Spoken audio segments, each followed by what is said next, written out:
Welcome to the Adirondack Sky Center and Observatory. There's nothing more inspiring than the night skies in the Adirondacks. It just makes sense to start your visit to the wilderness above with us. Our current programs focus on immersive experiences for audiences of all ages. They reach as close as into our own community and as far away as students from around the globe. From inspiring presentations given by some of our friends as world experts to our Keystone 4-day astrophotography conference, there's something for everyone, including live as well as virtual stargazing, customized programs for schools, and private events. In the case of the Adirondack Sky Center and Observatory, the sky is certainly not the limit, but only the beginning. A second building is currently in the planning stages in the form of an Astro Science Center and Planetarium. This 18,000 square foot building will be dedicated to the study of astronomy and space travel. The planned $15 million Astro Science Center will feature a state-of-the-art planetarium under a 30-foot dome, a 100-seat theater, and a large area for hands-on and interactive activities. Our many exhibits will include a Foucault pendulum, overhead models of the solar system, and historical permanent as well as traveling collections. It's our mission to make this an immersive experience for everyone. You will never be told to look and don't touch. This new building will be in addition to our existing roll-off roof observatory, which houses 4 permanently mounted telescopes. The final phase of construction includes a traditional observatory dome housing a new 22-inch research-grade telescope. Please contact us to become a member or make a donation to help build this new Astro Science Center and Planetarium and begin your journey to the wilderness above.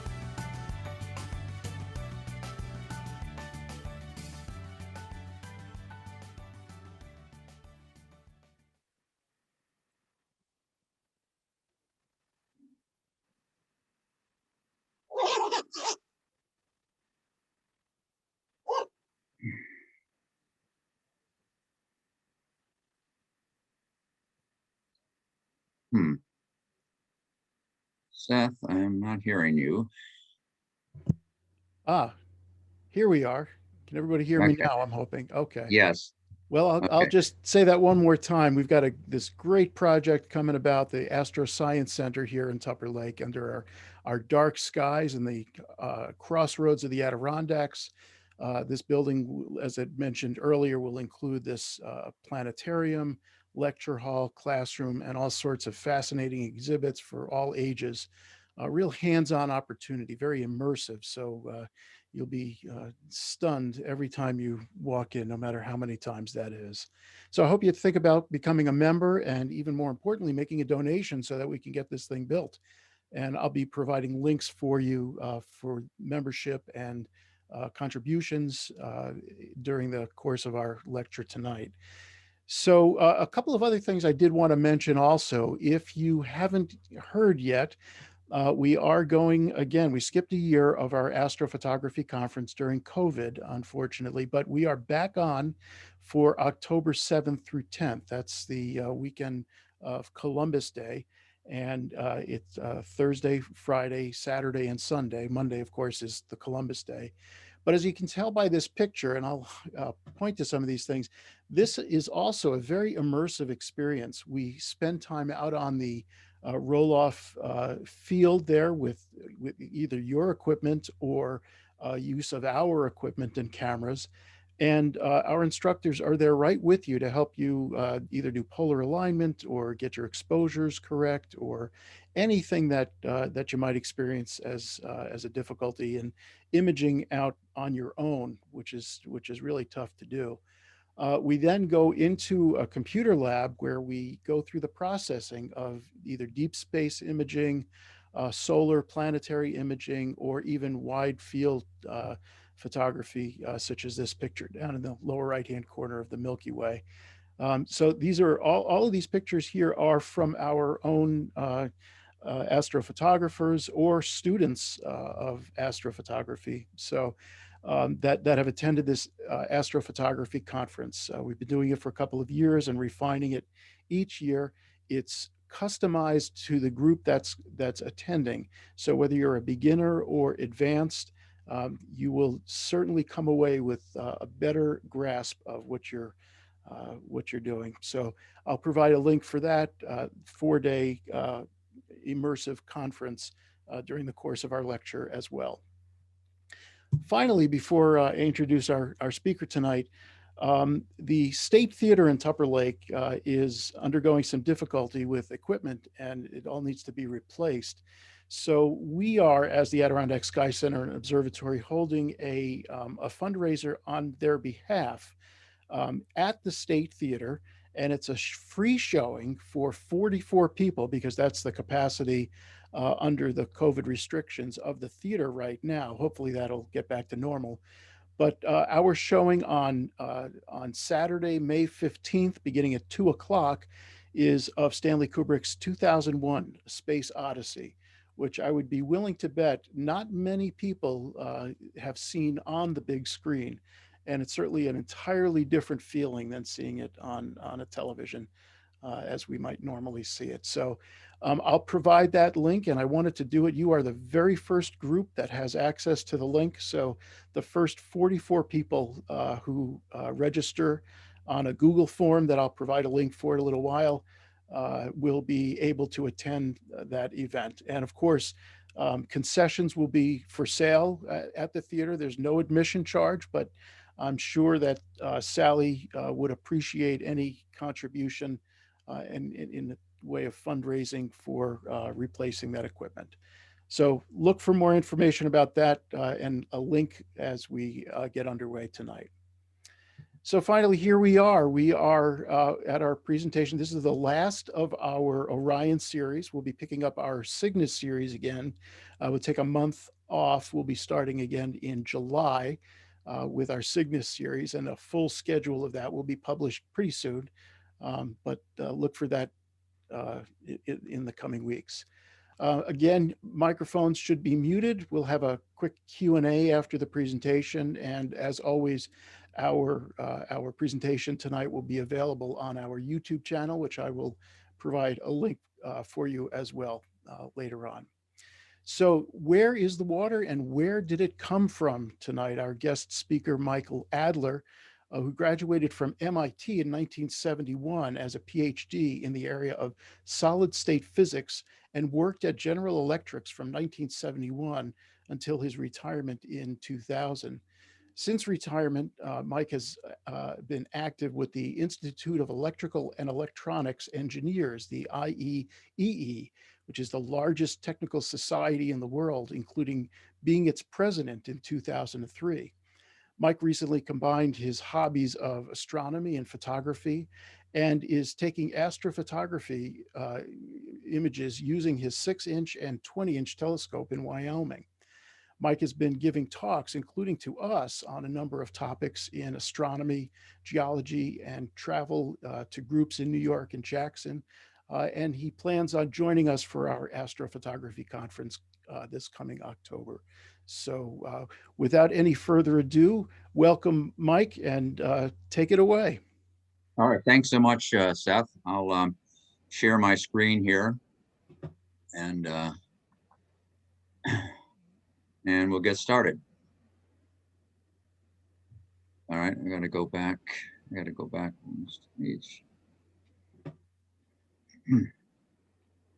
All right, as Seth was saying, the topic here is water in our solar system, where it is and how it got there. And so we're going to, first I'm going to talk a little bit about the solar system itself. This will be very brief, but basically the solar system was created about 4.5 billion years ago. It was a cloud of gas and dust, which started to contract probably by possibly a supernova not too far away, or some event. Anyway, the main event was forming the star, our sun. And in fact, most of the gas and dust that was in the cloud was consumed with the sun. In fact, the solar system, 99% of all the mass in the solar system is in the sun. And basically what goes on is the sun gravity, once things start, gravity takes over and squeezes, temperature goes up. And once it gets to 14 million degrees Kelvin, the sun actually starts a nuclear reaction and converts hydrogen into helium, and we have a star. Oh my goodness, it says my battery is running low. This is not good. I'm going to have to find my host. I was trying to plug it in earlier, and I'm going to have to take a short break. Okay.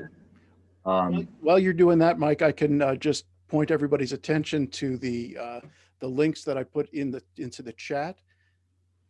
The very first couple are our contact information, phone number, website, and Facebook page, and info@adirondackskycenter.org with any questions that you may have. The next link is the registration for the Astrophotography Conference. And if you have any questions about that, certainly give us a shout by calling our office or info@Adirondack Sky Center. And the last is the link for the showing of the 2001 Space Odyssey. So those are the links there. Please do whatever you like to do, and hopefully you'll join us. Okay, I'm plugged in again. Okay, great. I should be good. Okay, so as I mentioned, most of what's in the mass of the solar system is in the sun, but we have a few other things like planets and moons and asteroids, and all of that was formed is basically the leftover material from the sun. The innermost planets, starting well with Mars and inside, are terrestrial planets. Basically, the temperature was high enough that the planets were formed, essentially rocky planets. And then you have the gas giants that were formed in the outer beyond what's called the snow line. So, and talking a little bit about water in the early universe, inside the snow line, you had essentially had water vapor together with various forms of hydrogen, deuterium, heavy water, heavy hydrogen, and outside beyond the snow line, you basically had cometary ice. So there was a mix of water and ice, of frozen water, and various elements as well. There's a great deal of water in the solar system. I can jump ahead, but there's a large number here, and I'm not going to bore you with it, but it's about 10,000 times the amount of water on Earth. And it's not surprising that there's a lot of water, because hydrogen is the most dominant element in the universe, accounting for over 90% of all the mass in the universe.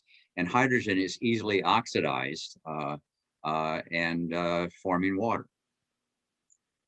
And we'll come back to this diagram a little later. So what we're going to first talk about is where the water is now, and then we'll move on to maybe how it got there. We're going to start with maybe what you might consider an unlikely location, which is Pluto, and that there's actually looks like there's water there. And then we'll move from Pluto and talk about the inner planets, and then the gas giants and their moons. And in fact, probably the biggest question it's not that much of a question as to where the water got to in the outer areas, because it basically was frozen. The planets and the moons were formed from essentially water, ice, and other elements. The real question is, how did the terrestrial planets get the water, and in particularly Earth? Well, we'll come back to that. So jumping ahead to the actual answer, this is showing exactly how much water there is in the main water-bearing objects in our solar system. And it might surprise you, and by the way, so this graph shows the ratio of water on these various moons and planets relative to Earth. So here's Earth at 1. So you can see that most of the water is associated with the moons of the gas giants, Ganymede, Titan, Callisto, Europa. And then we come all the way over to the right and we look at the terrestrial planets. And you can see that compared to Earth, they virtually have, there's very little water on the terrestrial planets except Earth. Mars is the second, has the second most amount of water. This is also shows you why it is the way it is. The density of all of these objects, which have all the water, is quite low. These are Ganymede. It's all around 2. Where realizing water is a density of 1 gram per cubic centimeter. So these objects are within a factor of 2 of that. Earth stands out being the most dense object in the solar system, followed by the rest of the terrestrial planets and our moon. Okay, so we'll come back to that. So now talking about Pluto. So just to give you a little, maybe a little history here. This is one of the pictures or images that was taken by the New Horizons satellite as it was making its approach to Pluto in July of 2015, and showing the haze layers that are over Pluto. We've all probably seen these pictures before. This is a image from the New Horizon showing this what's called the cold heart of Pluto here, the Tombo Regio, and a more detailed picture of it. So what we're going to talk about is water and the possibility of even life on Pluto. And so we know that there's water there, and the other issues as far as life being concerned is there has to be some form of energy available. There has to be some organics and certainly water. Now, it turns out there is the energy on Pluto comes from radioactive decay, and so the planet is still undergoing some radioactive decay. So there is some leftover heat that's in the planet, but it also has. So the second point about organics, the New Horizons satellite was able to determine that in fact there are organics. There's water vapor, but there's also organic molecules. So that element is also there. And in fact, there's a fair amount of methane, 0.3% of methane and methane ice. So organics are there. So 2 of the 3 things are there. So then the question is, well, what about water? Is there water in the planet? Well, there's no definite answer to that, but there's a lot of indications that there's water, and there could even, believe it or not, there could even be some liquid water buried. But one way we know that there's likely water is that there's these very large cracks that exist on the planet, and such as shown here. And what that can happen by having obviously water frozen and expanding and causing the surface cracking. There's also evidence on the surface of water volcanoes that where water from the interior has bubbled up onto the surface and created mountainous features. In this particular case, this is a cryovolcano, as it's called, maybe 3 to 4 kilometers high. So quite a large volcano. This is called Wright Mons here. So that's another indication that there is water. There's another interesting feature or lack of feature. It's called an equatorial bulge. We have it on Earth, which is caused by the spinning of the planet. And Pluto doesn't have such a thing. And one way to get rid of an equatorial bulge is to have a subsurface ocean, because a subsurface ocean, water moves around much more easily than something that's frozen, and it would keep the surface from bulging, because it would collapse if there's a liquid area below the surface. Another issue that it gives it's a hint of something going on is that the Sputnik Plantia, or the Tombo Regio, It's exactly opposite the point where Charon, where it's facing Charon, the largest moon, Pluto's moon, and they're tidally locked together. And so the thinking is, well, how could that happen? Well, one way for it to happen is that there's an additional mass in that area, and one way there could be additional mass is there might be a subsurface area of water below the surface there. So none of these are absolutely conclusive, but there's strong reason to believe that that there is could be an actual there's a fair amount of water and maybe even a liquid ocean.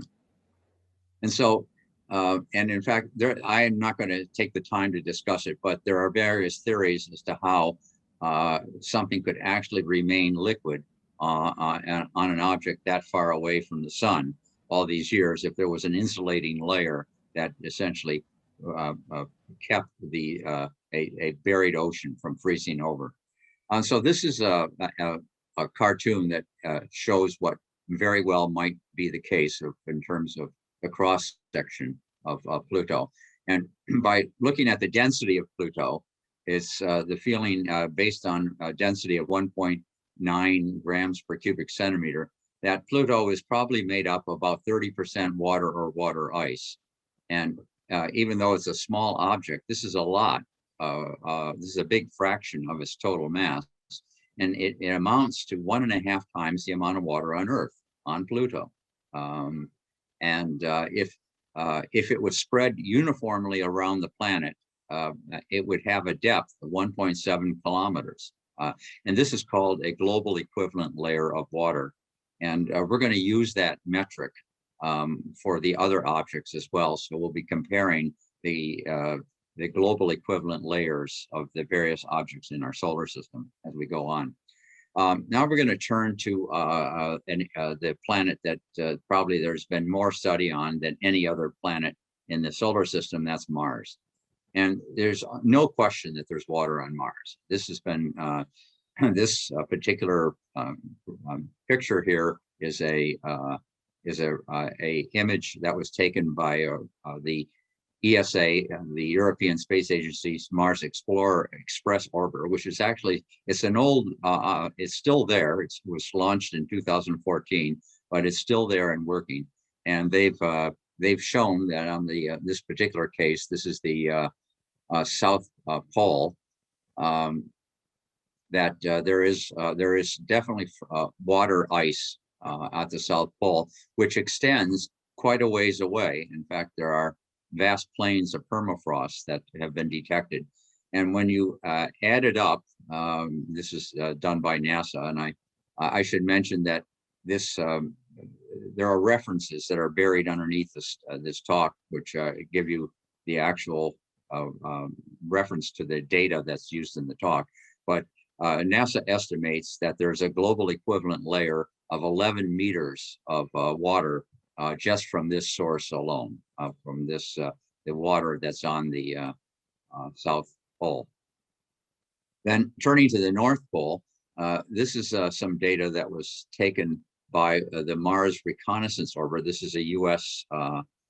Satellite with a shallow radar system called SHAROD. And so what we're looking at here is at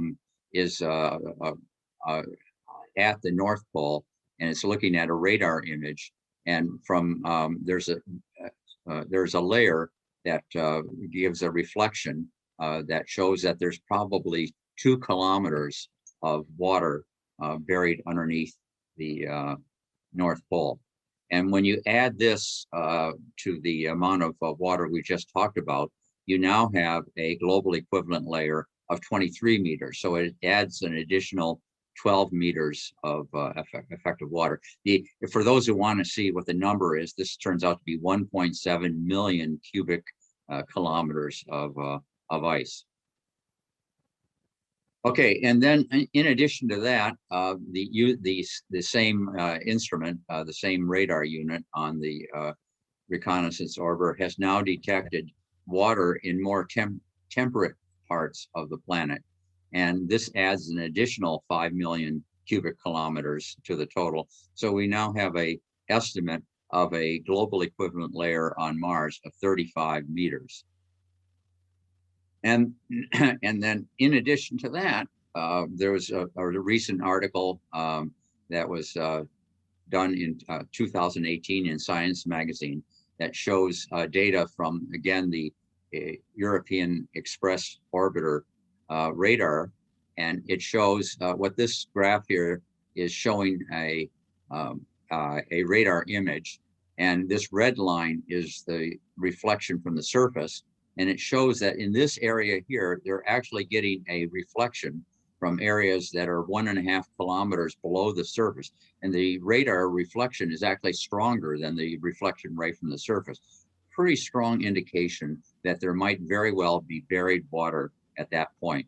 And this shows the cross section of the reconstruction of the radar image, showing a depth of about 1.5 kilometers.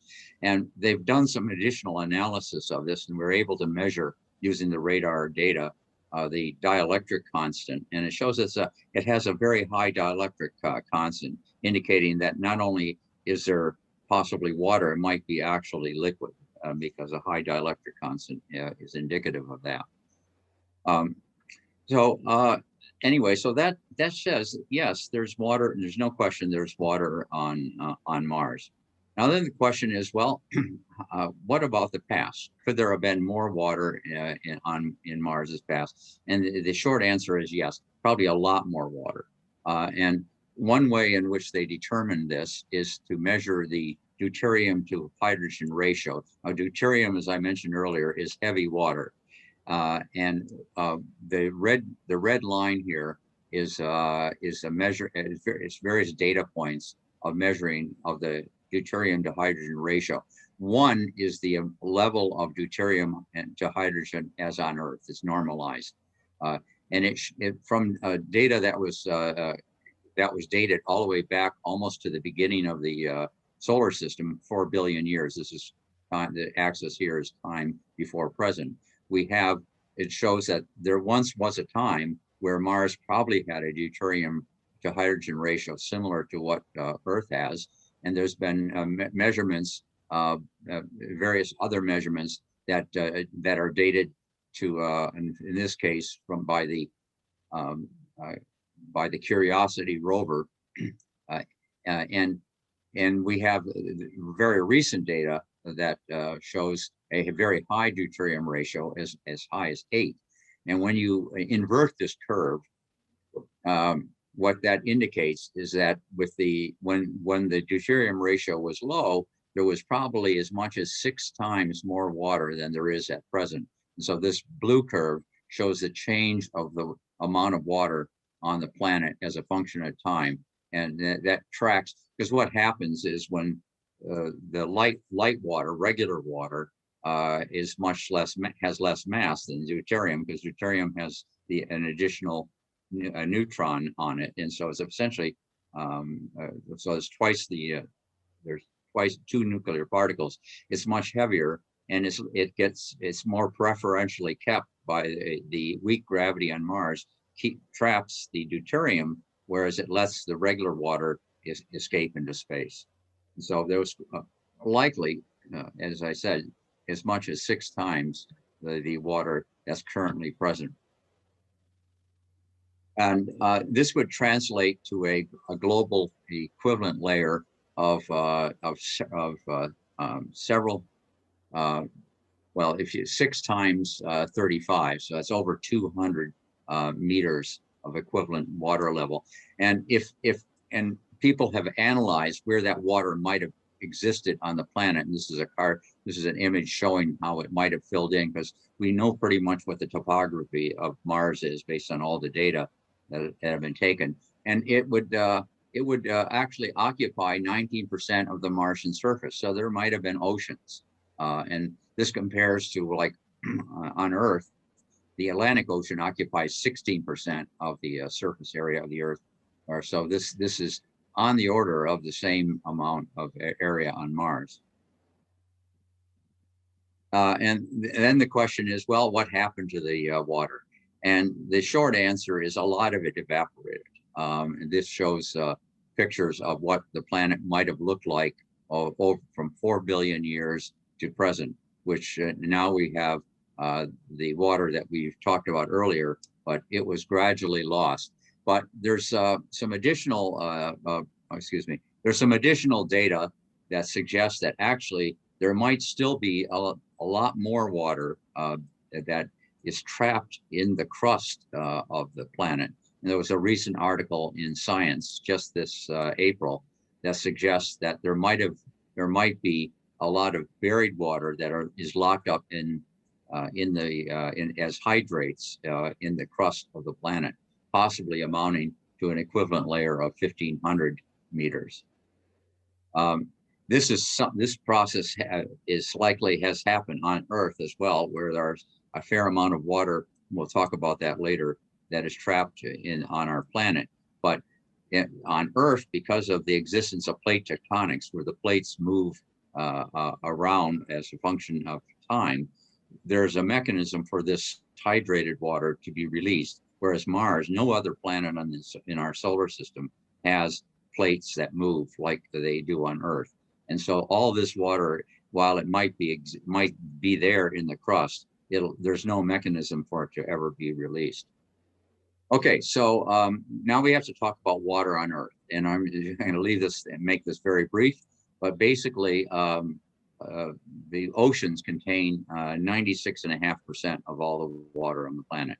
So something like 2.5% of the water is fresh water. And of that 2.5%, most of that is in glaciers and buried groundwater.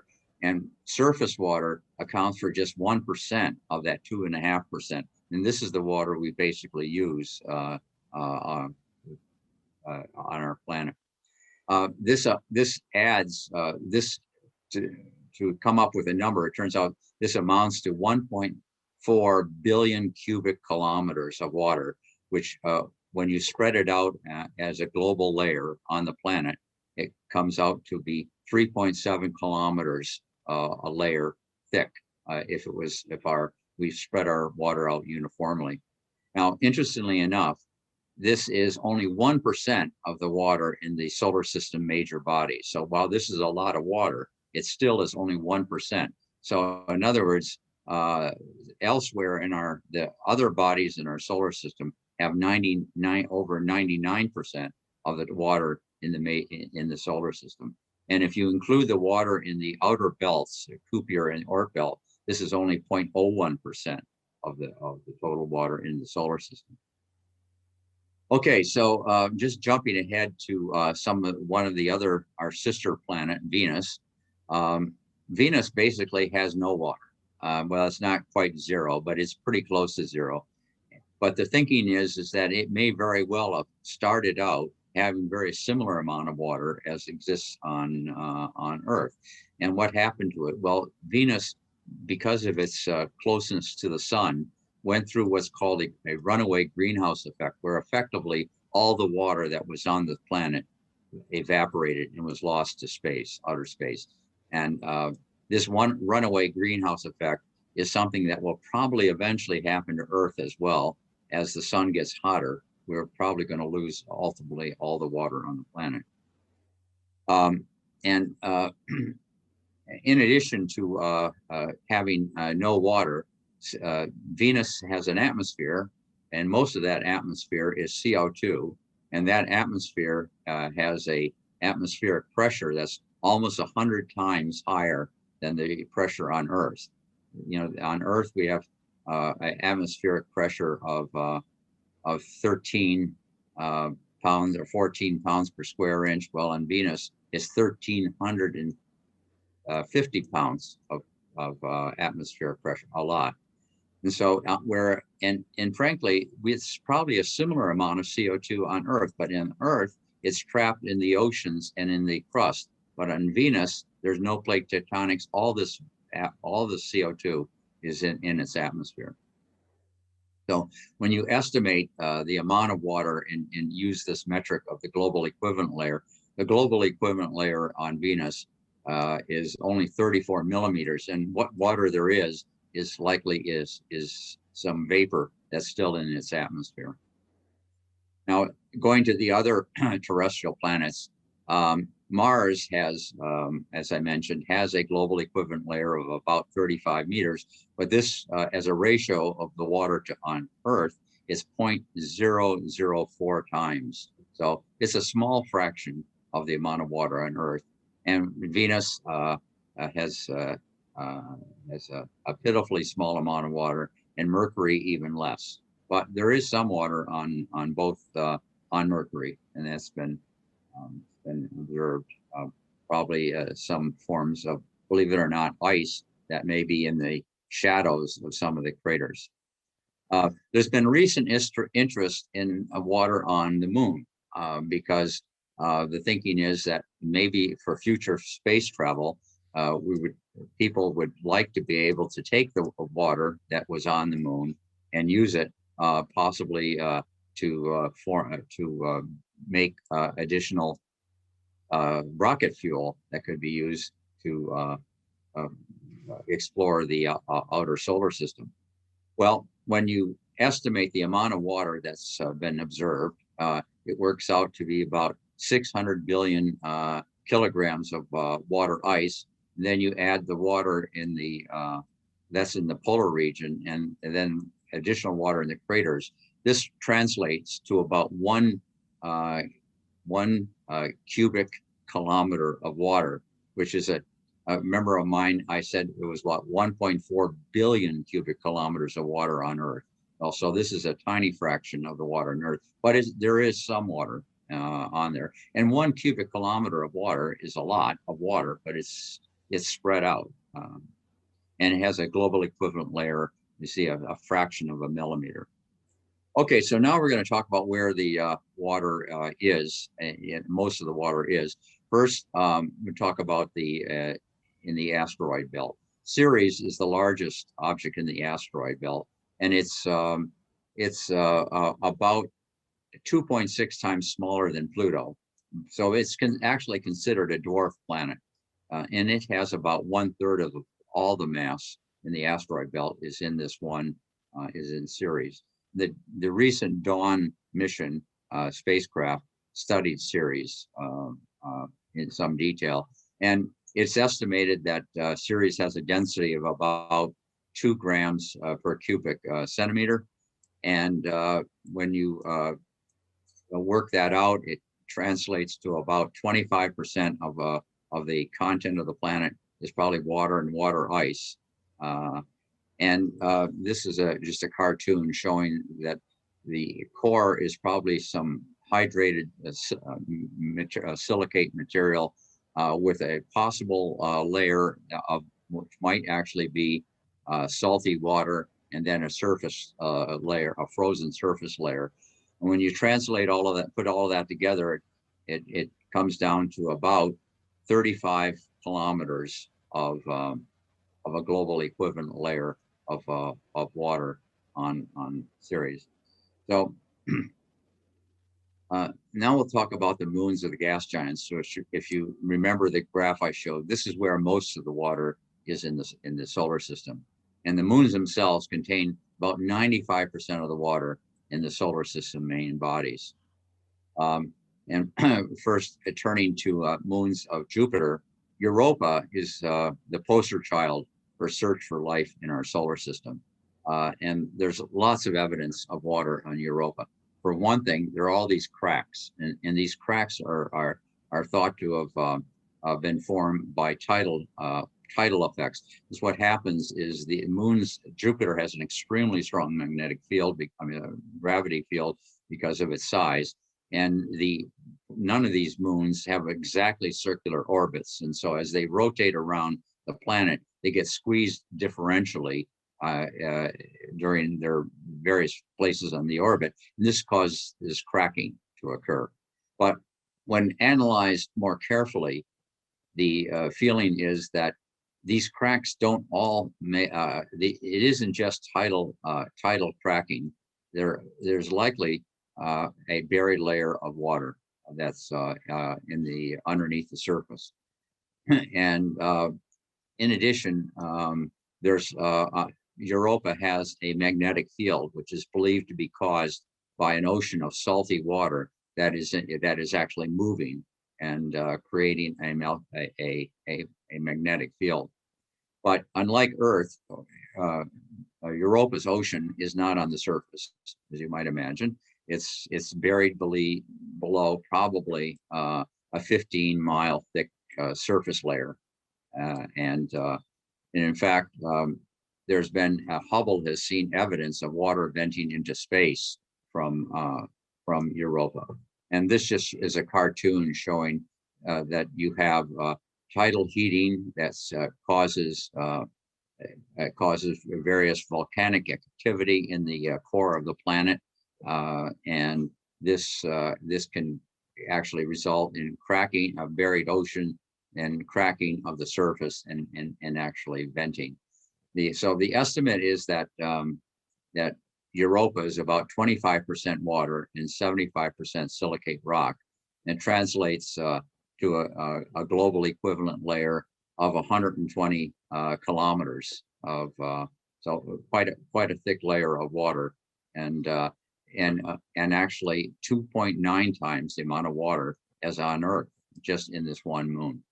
And this just shows a cartoon of what's likely to be the cross section of water. I should mention that there's a great deal of study that's going to be done on Europa because of the possibilities or the interest in it as a possible place where life exists in our solar system. So the European Space Agency is sending a mission to Ganymede, which will also study Europa, and NASA is also planning a mission in this current decade to Europa. So Ganymede is the largest moon in our solar system, and is actually the 9th largest object.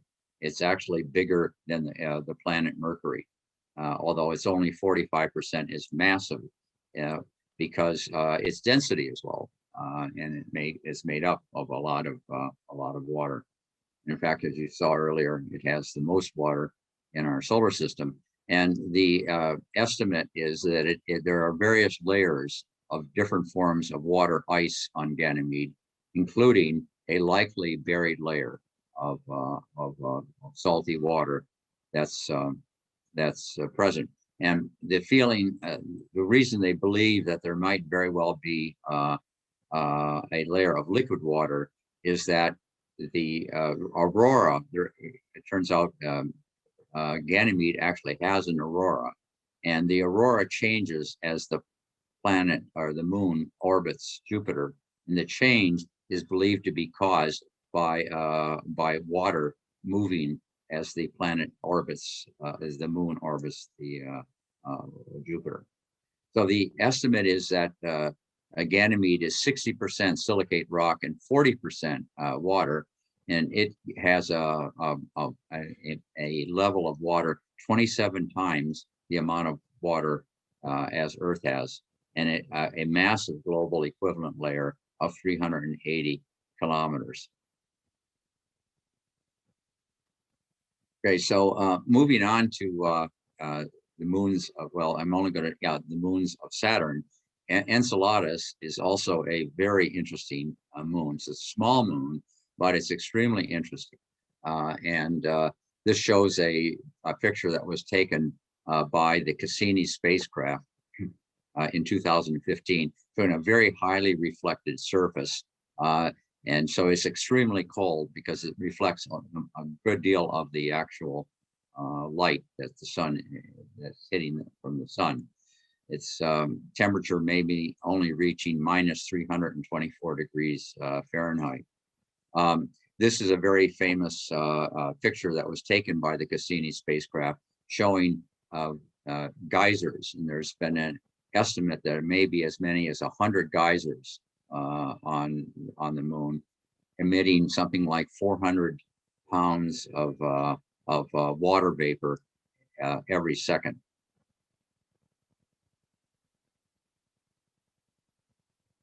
And in addition to water, there's evidence that there's organic compounds that are also being emitted. And so, like we talked about life on planets, there has to be a source of energy. Well, there is in this case, and all these moons, the energy is caused by tidal heating, flexing of the planet in its orbit around the moon, or as it orbits the larger gas giant planets. But there's also there's also organic compounds.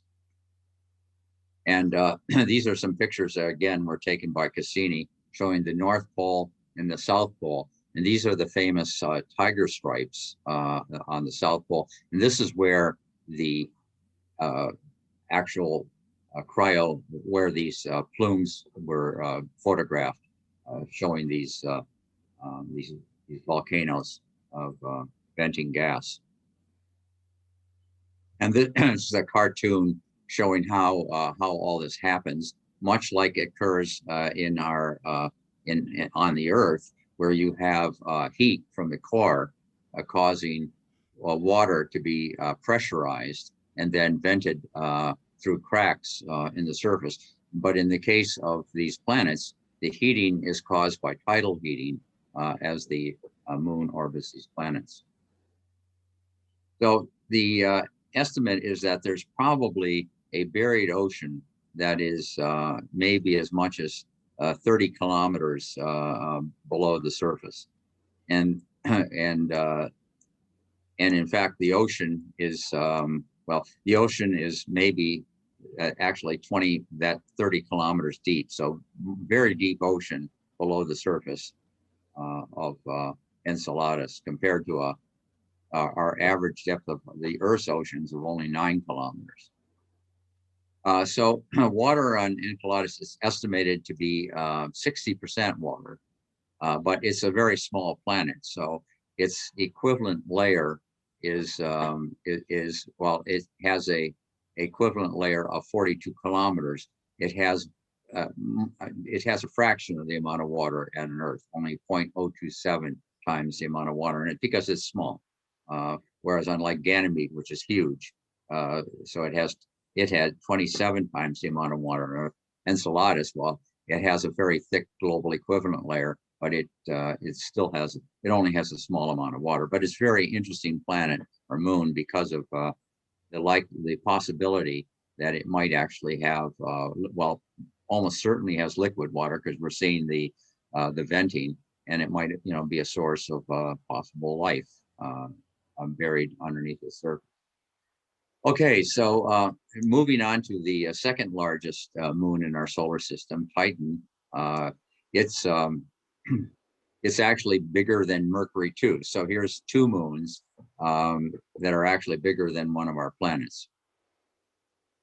It has several layers that are has a silicate core, but it likely, almost certainly, has a buried ocean.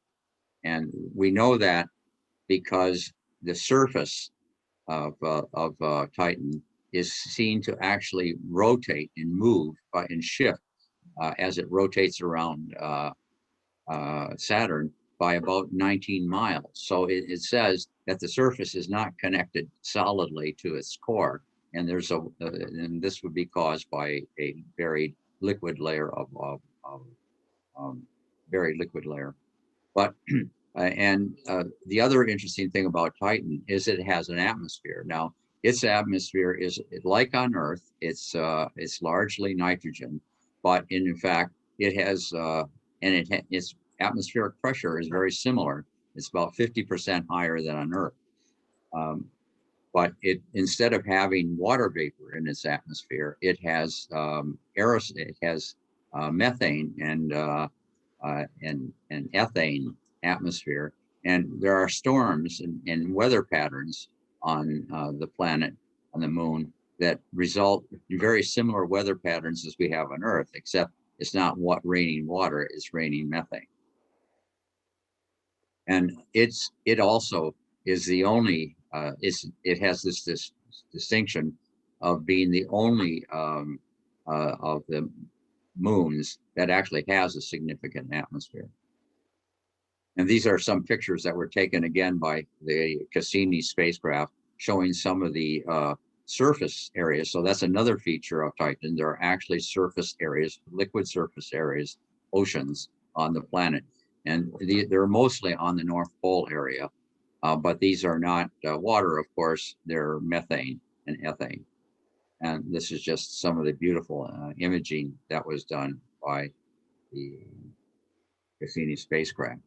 This lake, this one lake alone, it has an area of 126,000 square kilometers, and it's actually slightly larger than the combined Lake Michigan and Huron. So the estimate is that Titan is made up about 50% of the overall mass of the planet is probably made up of water and water ice, and giving it a volume 25 times as much as on Earth, with a global equivalent layer of 370 kilometers. So I'm not gonna. That's all I'm going to say about the main bodies in our solar system. We'll talk just very briefly about the outer two bands. First, the Kuiper belt. It is a band of material that's pretty much like the asteroid belt. It's left over from the formation of the solar system. It exists at a distance of about 30 to 50 AU, and 1 AU is 93 million miles, the distance from that Earth and the sun are separated by. Well, so the Kuiper belt lies outside of the orbit of Neptune at about 30 AU to 50 AU, and it's this shows the inner solar system here, and this shows the outer solar system where the Kuiper belt and Pluto is now considered to be a part of that Kuiper belt, and it's made mostly up of frozen volatiles, of which an estimate is that it's about 25% of the mass of these frozen volatiles is probably water ice.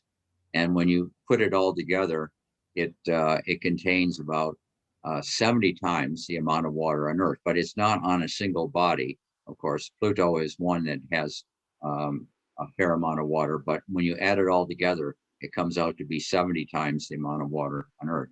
And then if you move beyond the Kuiper belt to something called the Oort cloud, the Oort cloud is it's a theoretical area of objects. It's thought to be where most of the long period comets exist, there where they come from, where they orbit into. And but there's an estimate of it. And by the way, the orbit, this graph is logarithmic, and so it just shows here's the Kuiper belt and the outer planets, and then this Oort cloud is estimated to go almost 3.2 light years away from the actual sun, and that's almost as far as our nearest star beyond the sun, which is about 4 light years away. So this is a huge area of material, and the estimate is that it probably is made up about 25% of water, and because of its size, it when you do the math, it comes out to be 10,000 times more water than exists on Earth. So going back to where we started on the talk, this shows again the summary of where the water is in our solar system, again relative to Earth. So here we see Ganymede, Titan, Callisto. I didn't talk about, but Europa, Triton is a moon of Neptune, Pluto, and then Earth at 1, and then the smaller moons, and then the rest of the terrestrial planets in our own moon. And this again shows the density, showing that most of the water are on these moons, which have an extremely relatively low density compared to the terrestrial planets, in particular compared to Earth. Then these are the global equivalent layers in kilometers, which I went through this as we talked about each object, but again, Ganymede having 380 kilometers of a global equivalent layer, and Earth's is just under 3 kilometers, and Mars at this 0.03 kilometers. And then if you the next graph, if you do it in terms of the ratio of the global equivalent layer to the planet's own radius, you can see that how things change a little bit. That the water relative, say, even Enceladus, compared to its own radius, it has for its size a lot of water on it. Okay, so I'm going to go back to this diagram that we started the talk with, and just again review that the water in the early solar system inside the snow line was essentially water vapor and various forms of water, both regular water and heavy water. And then in the outer solar system, we have this cometary ice, which is water-bearing particles of that, and then the the planets that were formed inside snow line, the terrestrial planets, were formed by a accumulation of probably asteroids colliding each other and gradually, but they formed as solid bodies. And the outer planets are the gas giants, and the moons are not gaseous, but they're made up of this cometary ice, which is low density, high water content ice. So there's not a big mystery as to how these outer bodies, these outer moons and the Kuiper belt and all, why there's so much water out there, because they're basically made out of this cometary ice, which has a significant amount of water in it to begin with. The real question is, where did the water for the terrestrial planets come from? And in particular, where did the water that Earth has, where did all this water that we have on this planet, where did it come from? And so there's basically two major theories about this. One of which is that it actually held on to some of the water when it was formed, hydrated water, and we'll talk about that, and that it may have been recycled through the planets, through the mantle back to the surface. The second theory is that all the water on these terrestrial planets probably didn't exist when they were first formed, but have accumulated over time by either cometary collisions with comets, or collisions with asteroids. So these are the two prevailing theories. And in fact, the actual answer is probably a combination of the two, but we'll talk about that. So first, let's talk about the case where all the water was delivered by ice-rich asteroids. And one way to determine the likelihood of this is to measure the ratio of the heavy water deuterium that contains deuterium to regular hydrogen. And it turns out that the water on Earth has a deuterium to hydrogen ratio that is very similar to that of the asteroids. And so that, in fact, rather than comets, which has even a higher deuterium ratio.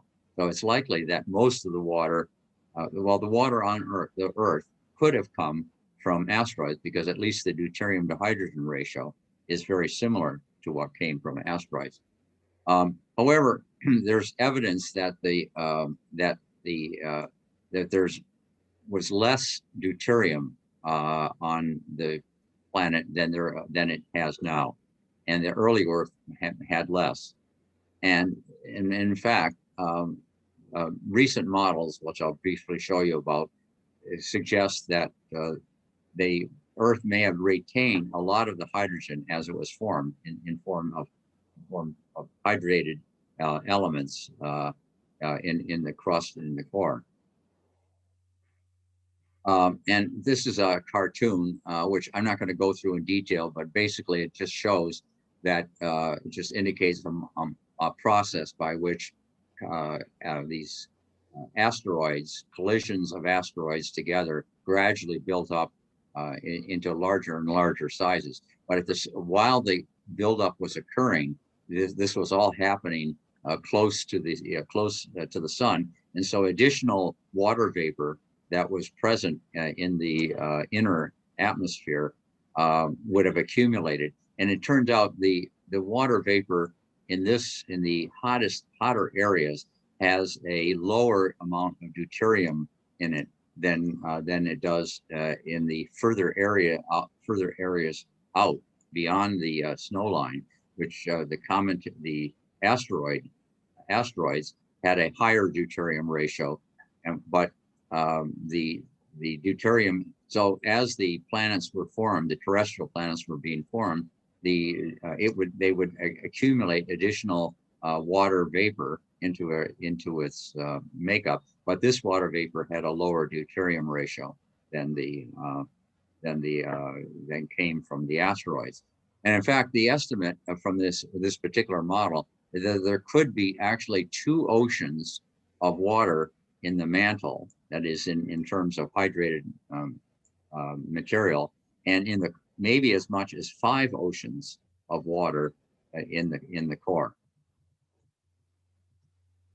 And so, so if the Earth, so the question is, how did Earth acquire its water? Well, could the water have actually come from this hydrated water that was essentially accumulated in our crust? And if this is rather than, say, from asteroids, and one of the attractive features of this idea is that it might partially explain why Earth seems to have so much water in the first place compared to the other objects in the solar system, because the other objects don't have much water, Earth does. And so could somehow something special have happened on Earth that allowed the water that was in the hydrated trap in the crust and the core, in the mantle in the core, be released and formed our oceans. And one other thing that's attractive about this is that there's recent evidence that life began very early, within maybe the first billion years of, and before, first billion years of the creation of the planet. But for that to have happened, there would have had to have been water at that time. And it seems unlikely that it could have accumulated so much water just by cometary or asteroid collisions. Some of this water might have been somehow present in the form of this hydrated water, and it got released. Well, one way to test this is to measure, see if the deuterium, remember I said it might have been the deuterium ratio of the water vapor in the inner solar system had a lower deuterium ratio. So if this was the case, might the water that's in this trap water in the inner parts of the planet, might it have a lower deuterium ratio than the water that exists on the surface? And so this has been tested, and there's data now that was where the deuterium ratio of rocks that are in the mantle were measured, and in fact, it shows that the deuterium ratio was 20% less than it exists on the surface. You might ask, well, how do you measure? How do you get at rocks that are in the mantle? Well, it turns out there are places on the surface of the Earth, one of which is in Canada, in the Rosenmore National Park in Newfoundland, which we have visited, by the way, where the mantle is actually on the surface. It's been exposed. And so measurements were taken of the water, or the deuterium to hydrogen ratio and rocks in here. And lo and behold, it was lower than on the surface, indicating that that the planet may very well have accumulated this lower density water in the hydrated form as the planet was being created. And so one obviously this leaves open a huge issue, which is how does the water get released from the core and the mantle? And there's a theory that is being developed uh, by some people, various people, one of which is a group in Ohio University, and that we're familiar with the concept of a water cycle in our atmosphere, where you have water vapor from the surface evaporating, getting into the atmosphere, and then gets recycled as rain, and this continuous water cycle. Well, they're proposing that there may very well be a similar process going on relative to the core and the mantle, and that you have water from the surface getting accumulating in the area in the mantle and the core, and then for various processes, some of which may be volcanic, others might have to do with the actual plate tectonics. As the plates move, that there may be a mechanism, and that's what's being discussed, to actually cause this hydrated water to get released and be brought up to the surface. So in a second water cycle that involves the core. So anyway, so we're pretty much at the end of the talk, and I'm just going to do a little summarizing. So, to us on the planet, it might seem strange that that with all the water we have, it's only a fraction of a percent of the water in our that exists in the solar system. And in particular, even when you forget about the Kuiper and the Oort belts, Earth still has only 1% of the water in the solar system main bodies. But on the other hand, it's sort of surprising that we have as much water as we do. And in addition, life, which requires water, began very early in Earth's history, indicating that water had to be present. And so the theory that is being developed is that plate tectonics may be the mechanism by which this bound water has been released, and giving a whole new meaning to this or mechanism associated with this water cycle. And this could actually be another what's called a Goldilocks factor for life on Earth, that because plate tectonics, which are believed to play a major role in such things as keeping controlling the amount of CO2 that we have in our atmosphere, well, it might also be a mechanism by which water was brought onto the surface of the planet early on in the planet's formation. But it's also likely that some of the water that we have on the planet was in fact brought by asteroids, which in fact do have a similar deuterium to hydrogen ratio as on the Earth's surface water. And so the last thing I'll just mention, and we talked about water in our solar system. Well, what about extrasolar systems, solar systems associated with other stars than the Earth? And the quick, short answer is it should be plentiful. There should be a lot of water throughout the universe. And why is that? Well, it's because hydrogen compromises 90% of everything in the universe. And water, oxygen, is also produced by the stars. And hydrogen is easily oxidized to form water. So it should not be a surprise, and it should be very likely that there is a great deal of water beyond our solar system, in addition to the fact that we have so much water as well. So that's the end of the talk. Let's see, I was going to show you, Seth was talking about astrophotography. Well, I do a fair amount of this myself, and so these are some of my pictures that I've taken.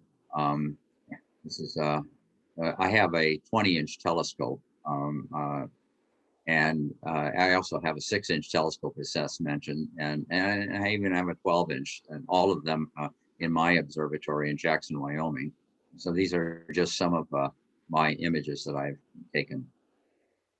Okay, so I'm going to end the talk right there, and we'll answer any questions that people might have. All right, great, Mike. Thanks so much. That was it's a perfect conversation when the most common phrase you hear among astronomers and scientists these days is "follow the water." So couldn't think of a better conversation to have tonight. So let's open it up for questions. I invite you to unmute yourself and chime right in. Okay, I'll stop sharing. Okay.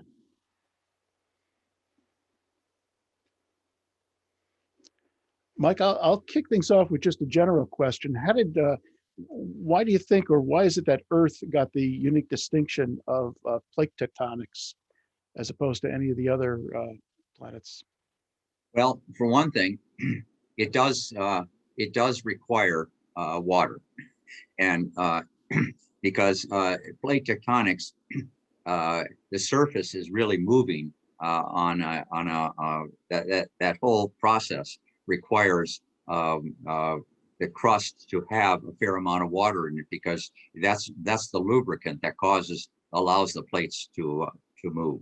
Mm-hmm. So that's one of the key elements in it. So it's all tied together. The water is integral. Water may have been brought to the surface by plate tectonics, but plate tectonics requires that the surface plates have water essentially that lubricate their motion. So like does that apply to the moons also? Like Ganymede has that water below the surface. It should allow for some tectonic motion. Well, yeah, except that it's so cold that and the density is, of course, much lower. So the surface area is pretty much solid, and it's probably a similar amount of thickness, but it's all frozen into a single layer, and so and then on top of that the energy. There is the energy associated with the tidal heating, so there is that element has to be there. Like for example, Mars just doesn't have a liquid core. It's pretty much a solid core, so there's no energy in the core of the planet to generate the heating energy necessary for the plate tectonics to occur. So that's one reason Mars doesn't have it. And of course, Venus lost all its water, and there's no water in it. It's pretty much a solid.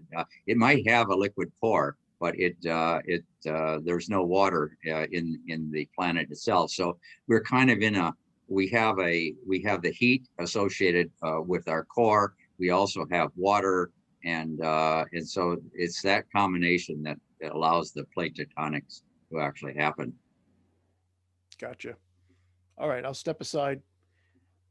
And well, that's a good question, and in fact, there's a lot of study on plate tectonics.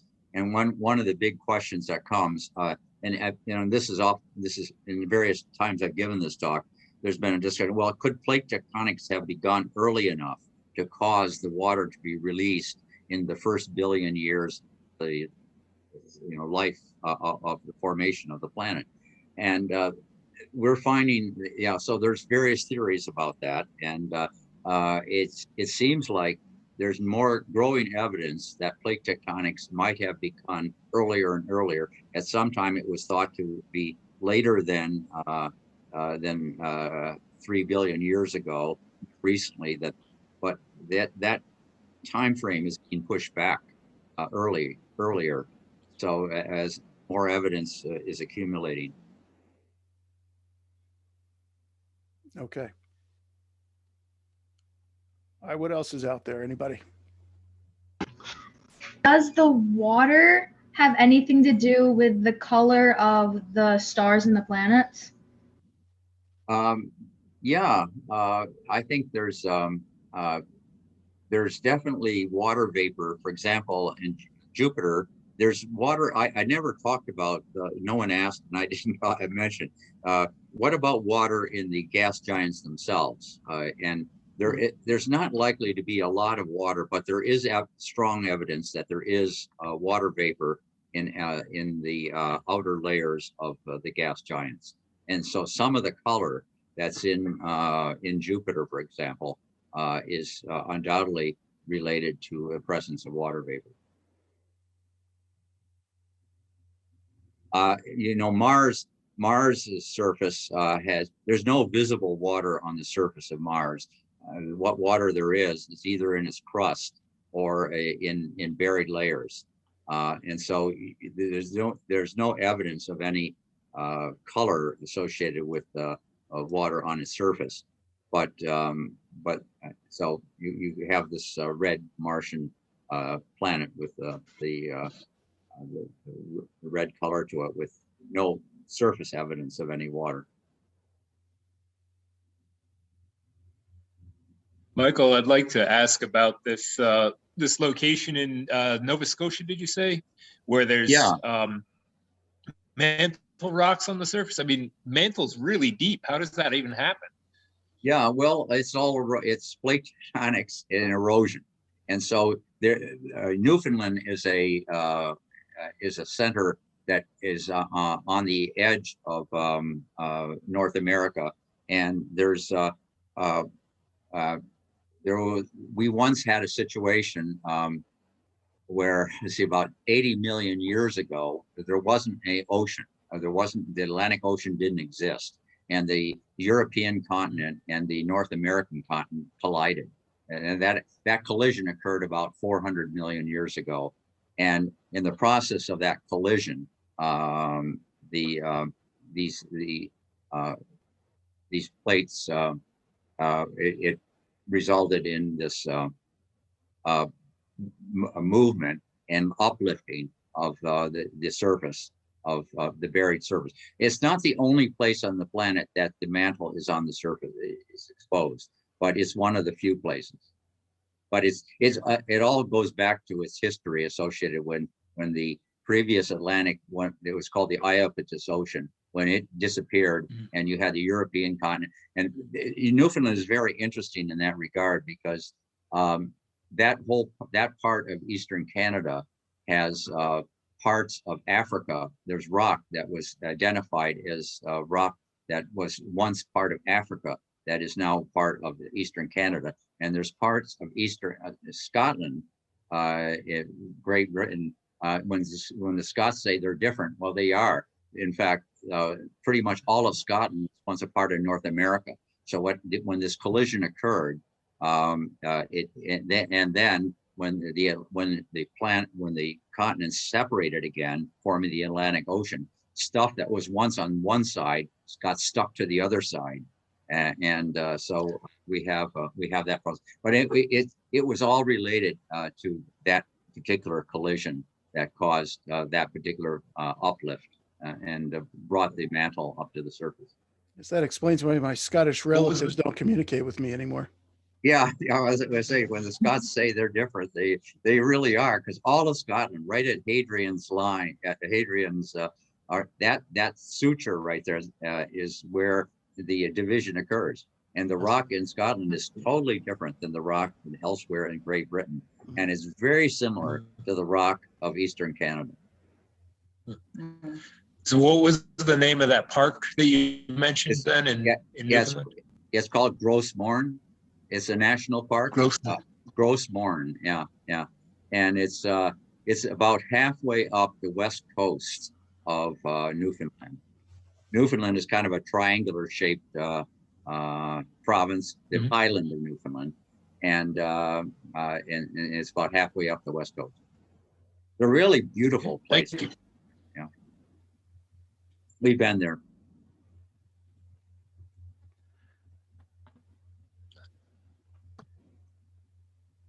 What else have we got out there? Yeah, let's trying to think of previous questions that people brought up. I have a question in the chat. Is the water on Earth recycled, or does our planet reproduce new water? The only way we get new water would be collisions, and so clearly it's all recycled. I mean, we're not making water, other than the fact that we might be releasing some of it through the plate tectonic mechanism I was referring to. So if you want to say new water, that's one mechanism, which water from the crust could be actually being released from released from the crust in creating new water. But that's essentially what I was talking about earlier in the end of the talk, which is this may be a place where a fair amount of our water early on was recycled water from our crust, but it didn't, but it was added to by asteroid collisions and probably some comets too. But so we don't, there's no other mechanism to actually make water, but we have a fair amount of it that is in our crust, and so if there is a mechanism to cause that to be released, then we can generate more water. Okay. All right, any last remaining questions out there before we wrap things up for the night? I have one. Mark. How you doing, Seth? Good to see you. Likewise, buddy. Is there any evidence that we could possibly be losing our own water through our atmosphere, or is it completely self-contained inside of our atmosphere? No, I think there is. In fact, that's likely to be happening. We are probably losing water, and in fact, that's one mechanism which would tend to make the deuterium ratio increase over time on the surface, because the lighter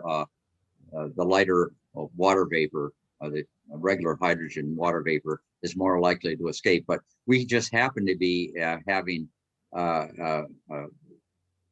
our planet is fortunate that the force of gravity is just strong enough to keep most of the water vapor from escaping. But I think we are losing some water vapor. I don't think that's anything for us to worry about. We have other things that we need to worry about a lot more than that. But yeah, there is evidence that we do lose some water from our atmosphere. Okay, thank you. Well, as I said earlier, the timing of this could not be better. For those of you that have been with us through the entire Orion series, we've had a lot of conversation about life in other places other than Earth. And in every single one of those conversations, it has come back down to water. So this is a kind of a great way to wrap up our Orion series with this talk tonight, kind of giving us the idea where those things are and where we should be looking. Sounds like a lot of it below the surface, certainly in most cases. Well, and of course, you all are aware of what's going on Mars right now with the Perseverance rover, and Exactly. And there's likely to be missions in this decade to Europa that will look for possibilities of life there. Mm-hmm. No question that there's water there as well. Yeah, in fact, kind of an interesting coincidence. I want to say that the 2001 Space Odyssey was their ship was stationed not far off of Europa, if I'm not mistaken. It was someplace near Jupiter. I think it was someplace close to Europa, maybe for that very reason. But So, that would be a very difficult location to have a spaceship, by the way. The radiation from Jupiter is extremely strong. It has a huge magnetic field, 20 times the strength of Earth, and plus the tidal effects. It's a very it is not a pleasant place to be. I'm guessing, anyway, orbiting anywhere near those Jupiter moons would be very hazardous, I think. Not to give anything away, but to restate your phrase from before, I think they had a lot more to worry about. Yeah, right. Yeah. Okay. So with that, Mike, thank you so much tonight.